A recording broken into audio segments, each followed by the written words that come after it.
Hey guys, welcome back to the Reed Homestead. Patrick again. Welcome to the Rocket Tomato Tower of Power. Promise you a video on how to do this. And you could do this if you have an if you live in an apartment complex, you got a small patio out there. You could definitely do something like this. What I have I used, I don't know if you remember this from years back, but they used to have tomato grow bags that they would hang upside down on your patio, and the tomatoes would grow down this way and start curving. Kind of took that idea a little bit and just used 2-liter bottles. So you don't have to use green. Probably good to use green. I don't know that you'd want clear, but my wife loves ginger ale, so this is what I used. As you can see, I have 1, 2, 3, 4, 5, 6, 7, 8 different bottles right here. 2 of them have double stocks. So I'll give you a little close-up on how I did this, and you could decide if you want to do some tomatoes on your patio, or you could actually do this in your garden. It's pretty low cost. What you could do is you could go to any box store, buy some 2x4s. Right now 2x4s are running about $4 a piece. So you can get some 2x4s, put one over here, one over here. If you have extra pots, you buy a little concrete, set the 2x4s, the poles, the vertical poles on either side, set those in the concrete, in those pots. You know, just fill those pots with Quickcrete, fill them, mix in some water, stir it up, put your 2x4s in there. All right, get your right distance. You know, mine's maybe 3 feet, I guess. Behind the 2x4s, you could do, you know, just a couple of planks wherever you're going to do the hanging pots. I would do mine a little lower, because what happens is these things take off. I've been growing these since, I guess I got them in late April, early May, and they've been growing all season. I've had a bowl of these rocket tomatoes all year long. So these are straight 8s. These are national pickles. Look at the size of this guy. But all year long I've had rocket tomatoes that are pretty sweet. You can see they're orange. They're not red. So that's I guess what classifies them as rocket tomatoes. But water them once a day. I get a western sun over here, so I put a little bug netting over top. If you start them off lower, they won't grow, you know, too far up. These ones I didn't realize they were going to get this tall. So, but anyhow, yeah, just a couple of 2x4s. You know, set some concrete in set some concrete in a pot. Mix in a little water. Get it all, you know, like a stew. Set your 2x4s in there, and then, you know, towards the bottom, a couple wood planks going all the way up. You could even do some, you know, plywood or something like that, and put this on your patio. So, you know, there is no red line to what you could do. I've got 10 tomato plants growing right here, and probably 4 square feet of area. There's no red line. And if your neighbor gets a little jealous because you have, you know, fresh fruit and vegetables growing on your patio, well, you know, I guess you could always export a couple of your plants over to your neighbor. You know, I'm just saying, when you live in an apartment complex, you know, things could get a little dicey. You put that many people together. But anyhow, back to this. So what you want to do, you can seed your tomatoes. I bought these from the store last year. Dried out some of the seeds, and over the winter dried them out. You just cut them open take the seeds out, put them on some paper towels, and let them dry. Let them dry for a couple of months, or you could buy store-bought, cherry tomato plants. They're pretty fast, so you can get them to sprout probably a week and a half or so. Keep them on the light, keep the light on them. Spray them down, gentle water. Probably a week and a half, they'll start sprouting. Let them get 6 to 8 inches tall. And then what you want to do, you just get your 2-liter bottle, cut the bottom off right here, like I did. You could see, just cut the bottom off. I used a pencil, but you could do whatever. Take your seedling out, get it out, tip it upside down, and just guide it in there. Don't just drop it in. You just you'll have more room up here. You can get it down there. And if the leaves, obviously, you're going to have to guide those in through the hole down here. You're going to just take the cap off, guide the leaves in through the holes with a pencil or a long stick, whatever you have available. Guide the leaves through there, pull it down, right? You'll have a tomato plant like this. Fill it with dirt and soil. I use perlite. You can use topsoil, some perlite, put some organic fertilizer in there, grass clippings, whatever you want to use, so it has something to eat. Then you'll see this thing will start growing, and it'll start curving towards the sun like this, and it'll grow, so this one, the top, is way over here. It's going to grow probably 6 feet or so. So I'd plant them down lower and then expect them to grow. Probably takes a couple of months before you start getting fruit. From the time you get seeds sprouted, it'll take a couple of months. So definitely doable. You can see these again are orange, and I pick probably 4 to 5 of these each day. Been a couple of days. We just did a barbecue for Labor Day weekend, so we had cucumber tomato salad with some onion, some bacon, some cheddar. Really good. I want to make sure, so they're growing way back behind this bush. Anyhow, they've been going since late April or May, and you can see, you get in here, they're still producing. So you got tomatoes. Look at this over here. Boom, boom, boom, boom, boom, boom. Right here. Boom, boom, boom, boom, boom, boom. You got clusters of tomatoes growing back there. Bam, bam, bam, bam, bam. All the way back here. So cherry tomatoes, you got more flowers over here. Here, I'll get you above the bug netting. You can see how tall these things get. They're growing way back there behind the bush, producing more cherry tomatoes or rocket tomatoes. So that is a space saver right there.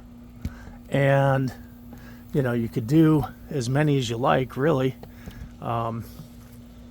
What I did is I used this setup with the wood. This is my heat deflector. So I have a chimenea in the winter that I run right here. It deflects the heat away from the bush so this thing doesn't catch on fire or burn down. So it's a heat deflector. It's just natural wood that I got from my yard. You could go to the forest if you don't want to buy 2x4s. Go to the forest, get you a couple branches like so. Just strip the bark off them. Same idea, same concept. Get you a pot, put some concrete in there, some water, set that in overnight, and then just 2x4s behind it, or branches. You could just tie them in. So that's what I did.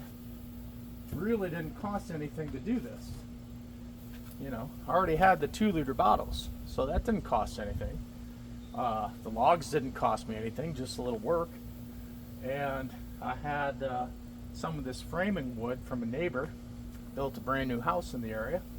So he gave me a bunch of his framing wood. None of this cost anything. I was buying these tomatoes anyhow, so the seeds didn't even cost anything.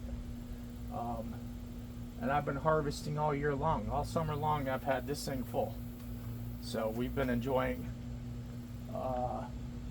cucumber tomato salads, which I love, my wife likes. Her father used to grow this same kind of thing in their garden. So rest in peace, Nick. Anyhow, this is it right here. The rest of the garden's doing pretty good. I've got other tomato plants we can go take a look at.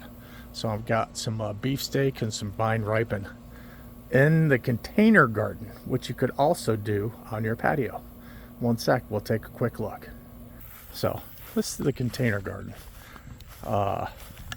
Did a previous video on how to do an asparagus bed in a baby pool. So there it is. Asparagus is doing good. They kind of grow like ferns. So the first year you're really not going to get too much out of them. Let's lift that up. This is, I think, 30 or 40% shade cloth. Just kind of lift that up. Up front we have some vine ripen. You can notice this is just a real simple container garden. I put down some tarp so I didn't have to pull weeds all year. And then just a branch here. At the top I put a little plastic cap or something like that so it wouldn't tear through the shade cloth. And then I just dug a little hole down here for that to rest into, and metal pole back there. Just my trellising is just string. I've got some cordage, some 38 size cordage, but you can see, there's some tomatoes fruiting right back there. You got a cluster of them. These are the vine ripen, and back here I've got beefsteak. So, I've got friends that, I don't know if they don't think a container garden will work with tomatoes or whatever, so they really don't get going on it. I gave a 6-pack of vine ripens to a friend of mine, left them in the cell for like 3 months, but this is easy. All you have to do, once a week, provide some nutrients. So the plants, when you do container gardens, are going to rely on you for all the nutrients: calcium, potassium, all the nitrogen. So at first you want to probably do nitrogen heavy diet for the plants, weeds, grass clippings, whatever, compost tea, that kind of thing. I do some crushed up eggshell that I puree in a coffee grinder, mix with a little milk, overnight. Next day, add some water, put some calcium into your soil, and that way you're not going to get split tomatoes. So that is the container garden. I also got some 2 or 3 bell peppers over here producing all year. That is a Thai pepper plant. That's Buena Mulata. I've got some onion bunches back there and a watermelon plant. So that's a quick tour of the container garden. Last video I showed you the ginger, container ginger, basically 5-gallon bucket. Again, you want to provide nutrients. So you're going to grow ginger just like you would grass. Lots of nitrogen, things like that. Here's the Meyer lemon bush that I got this idea from Millennial Gardener on YouTube. Shout out to him. So Meyer lemons, bunch of them in there. 1, 2, 3, 4, just in this little area here.